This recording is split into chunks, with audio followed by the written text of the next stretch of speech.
संयुक्त किसान मोर्चा के आह्वान पर भारतीय किसान यूनियन ने अपनी 11 सूत्रीय मांगों को लेकर एसडीएम ज्योति को राष्ट्रपति द्रौपदी मुर्मू के नाम ज्ञापन सौंपा। ज्ञापन किसान यूनियन के राष्ट्रीय सचिव रतन सिंह सोरोत की अध्यक्षता में सौंपा गया। ज्ञापन में अमेरिका के साथ प्रस्तावित सीईटीए और एफटीए का विरोध किया गया है। किसान नेता रतन सिंह सोरोत का कहना है कि ये समझौते विदेशी निवेश को बढ़ावा देंगे, जिससे भारतीय किसानों और छोटे व्यवसायों को नुकसान होगा। ज्ञापन में नवंबर 2024 में घोषित national policy framework on agricultural marketing और जुलाई 2025 में घोषित नई नेशनल कोऑपरेटिव पॉलिसी का भी विरोध किया गया है। उन्होंने इन नीतियों को राज्य सरकारों के अधिकारों पर हमला और कृषि के कॉरपोरेट कारण की साजिश बताया। किसान नेता रतन सिंह सोरोत ने कहा है कि सभी फसलों के लिए न्यूनतम समर्थन मूल्य की कानूनी गारंटी और सरकारी खरीद सुनिश्चित की जाए। समग्र कर्ज माफी की मांग करते हुए माइक्रो फाइनेंस कंपनियों द्वारा किसानों के उत्पीड़न को रोकने के लिए कानून बनाया जाए। स्मार्ट मीटरों पर रोक लगाई जाए। बकाया बिजली बिलों की माफी और ग्रामीण क्षेत्रों में 300 यूनिट मुफ्त बिजली दी जाए। लैंड पूलिंग नीति को वापस लिया जाए।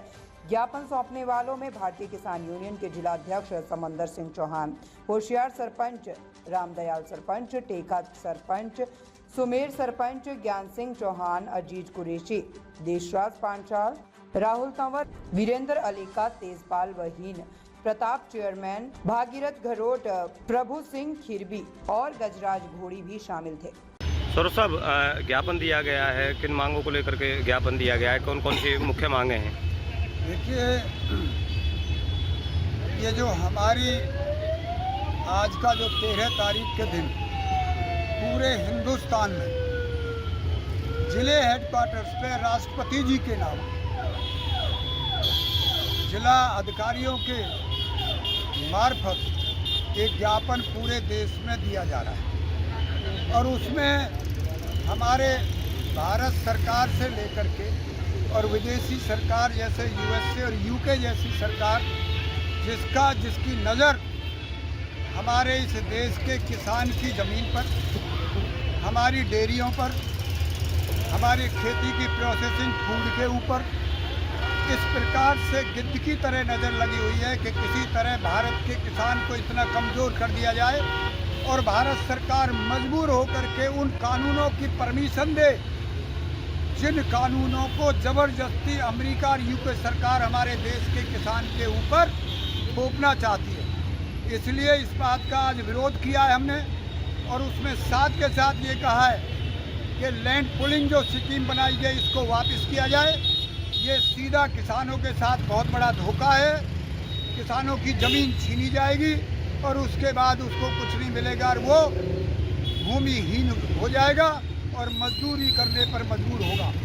हमारी इसी प्रकार से मांग जो स्वामीनाथन आयोग ने जो हिंदुस्तान के किसान के लिए जो एक फार्मूला पेश किया था C2 प्लस में 50% का, उसको भी लागू करने के लिए आज पूरे देश में ज्ञापन दिए जा रहे हैं। उसी संदर्भ में हमने भी पलवल जिले में सैकड़ों किसानों ने इकट्ठे होकर के और मुर्दाबाद के नारे लगाते हुए मार्च करते हुए डीसी कार्यालय जा कर के और डीसी को ज्ञापन दिया है और ये भी मांग की है कि हमारे यहाँ पर जो स्थानीय समस्या है, खाद की समस्या बहुत है, उस खाद की समस्या को पूरा किया जाए। किसान दर की ठोकर खा रहे हैं और किसानों को ज़बरदस्ती दुकानदार 500-700 रुपये का दूसरी तरह का प्रोडक्ट दे करके किसान को मजबूर किया जा रहा है। ये स्थानीय मांग है हमारी। और उसके साथ साथ हमने ये भी मांग हमारी आज के मांग पत्र में है कि तमाम देश के किसानों का कर्जा माफ़ किया जाना चाहिए और 300 यूनिट तक बिजली माफ़ की जानी चाहिए और 18 घंटे बिजली गांवों में किसान को सुनिश्चित की जानी चाहिए। इस प्रकार की हमारी मांग हमने पत्र आज डीसी के मार्फत हमारे देश की जो अपनी मुर्मू साहब हैं, जो राष्ट्रपति महोदया हैं, उनके नाम भेजा है। यही हमारी आज मांग है और ये पूरे देश में आज